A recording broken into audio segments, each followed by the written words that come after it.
Hello, bachcho. Let's see the question. The question says a train moves towards a stationary observer with a speed of 34 meter per second. The train sounds a whistle and its frequency registered by the observer is F1. If the speed of train is reduced to 70 meter per second, the frequency registered is F2. If the speed of sound is 340 meter per second, then the ratio of F1 by F2 is right. So हमें यहाँ पर F1 by F2 का ratio बताना है और एक बार 34 metre पर second होती है, एक बार 17 मीटर पर सेकंड इसकी स्पीड होती है ट्रेन की। तो यहाँ पर हमें F1 फ्रिक्वेंसी और F2 फ्रिक्वेंसी सुनाई देती है। ठीक, देखिए बच्चों, इस क्वेश्चन के लिए अगर हम बात करें की कॉन्सेप्ट के बारे में, तो हमारा जो की कॉन्सेप्ट यहाँ पर लगेगा, दैट की कॉन्सेप्ट विल बी दिस। की कॉन्सेप्ट इज डॉपलर्स इफेक्ट। हम यहाँ पर डॉपलर्स इफेक्ट का यूज करेंगे। ठीक है, डॉपलर इफेक्ट में क्या होता है कि जो अपरेंट फ्रिक्वेंसी होती है, right, so call this f dash is equals to original frequency, velocity of sound plus velocity of observer divided by the velocity of sound minus velocity of source। इस तरह से हम इसको यूज करते हैं। अब अकॉर्डिंग टू क्वेश्चन अगर आप देखें यहाँ पर बच्चों, तो क्या है कि हमारी जो ट्रेन है, राइट, सो ये हमारी जो ट्रेन है वो कुछ इस तरह से चल रही है यहाँ पर। ठीक, इस तरह से आगे बढ़ रही। So train में क्या हो रहा है यहाँ पर, let me call this as train, okay, so in this direction it is moving। यहाँ पर एक बार वेलोसिटी बच्चों कितनी है, 34 मीटर पर सेकेंड है।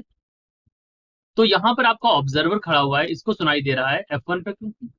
दोबारा इसमें जो वेलोसिटी होती है, ठीक है, अगर मैं उसको V डैश बोल दूं, तो यहाँ पर जो वेलोसिटी है वो 17 मीटर पर सेकेंड बन चुकी है। तो यहाँ पर जो फ्रिक्वेंसी सुनाई देगी वो F2 फ्रिक्वेंसी सुनाई देगी।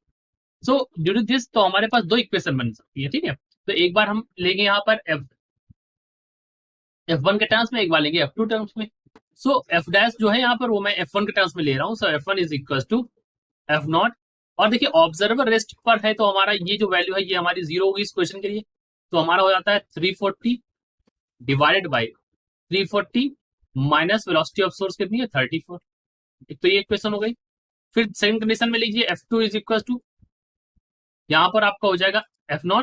ठीक है, यहाँ पर भी आपका हो जाएगा 340 और 340 माइनस 17।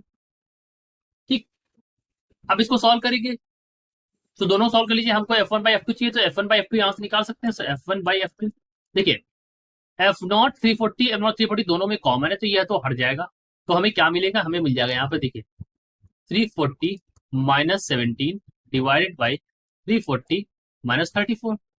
अब इन दोनों को सॉल्व करेंगे तो यहाँ पर आपको वैल्यू मिल जाएगी 323 डिवाइड बाई यहाँ पर आपको मिल जाएगा 306। जब इसको हमने सॉल्व किया तो हमें वैल्यू यहाँ से मिली 19/18, यानी कि F1 बाई F2 की वैल्यू जो आई है रेशियो हमारा, that is in the form 19/18। तो हमारा फोर्थ वाला ऑप्शन यहाँ पर करेक्ट है, that is 19/18। So this is our answer. I hope you understand it well. Best of luck.